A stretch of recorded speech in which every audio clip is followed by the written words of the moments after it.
चलिए थोड़ा सा एक तरफ हो जाइए सभी लोग।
स्वागत है आप सभी का इस दिव्य गाथा में, जहां महाकाल और उज्जैन की आभा आलोकित होती है। आपसे विनम्र अनुरोध है कि कृपया अपने मोबाइल फोन्स को साइलेंट मोड में डालें या स्विच ऑफ कर दें, ताकि आप इस प्रस्तुति का संपूर्ण आनंद बिना किसी व्यवधान के उठा सकें। इस शो के प्रस्तुतकर्ता हैं उज्जैन स्मार्ट सिटी लिमिटेड। निष्पादक है पर्यटन। तो प्रस्तुत है महाकाल की शक्ति। उपस्थित होते हैं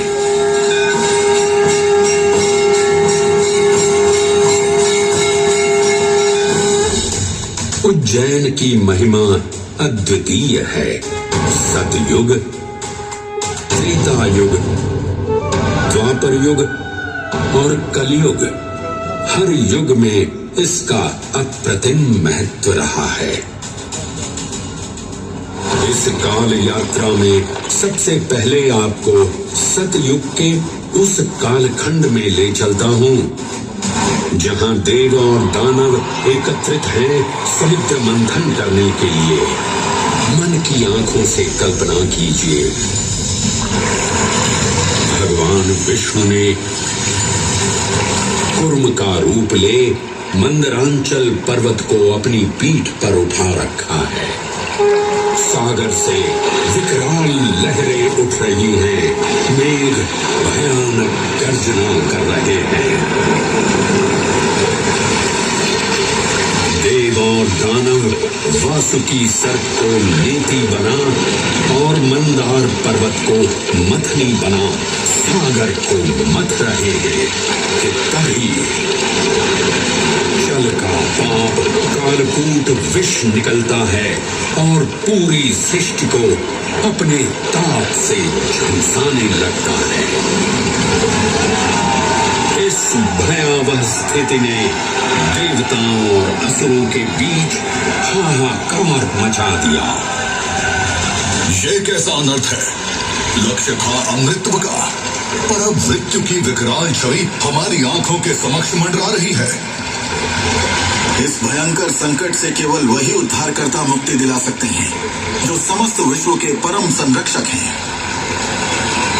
तभी सब महादेव की शरण में जाते हैं और पुकार लगाते हैं, ओम नमो भगवते रुद्राय। और फिर तुष्टा महादेव भक्तों की गुहार सुनते हैं, कैलाश से उतरते हैं, विष को अपनी अंजुलि में भर अपने कंठ में धारण करते हैं।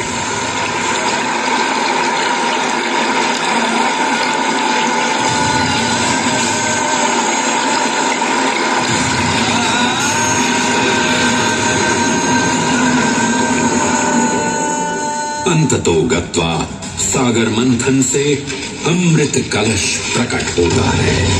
जैसे ही अमृत प्रकट हुआ, दानवों ने इसे केवल अपने आधिपत्य में लेने की आकांक्षा प्रकट की और संघर्ष छिड़ गया। आज यदि हम इस अमृत को प्राप्त कर सकें, तो हम देवताओं पर हमेशा के लिए प्रभुत्व स्थापित कर पाएंगे।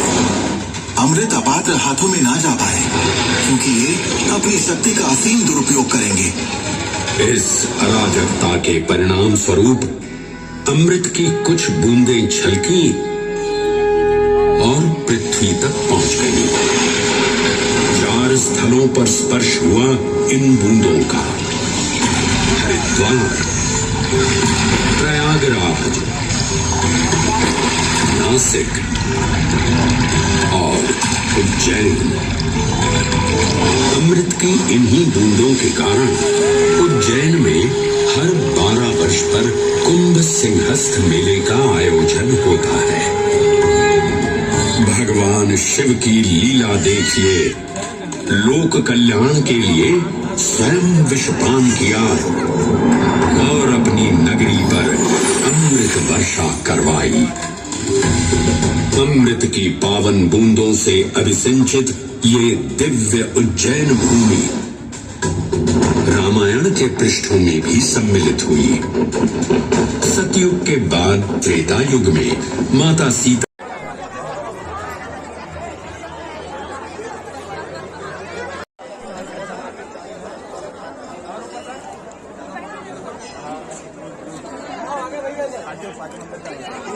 चलिए थोड़ा सा एक तरफ हो जाइए सभी लोग।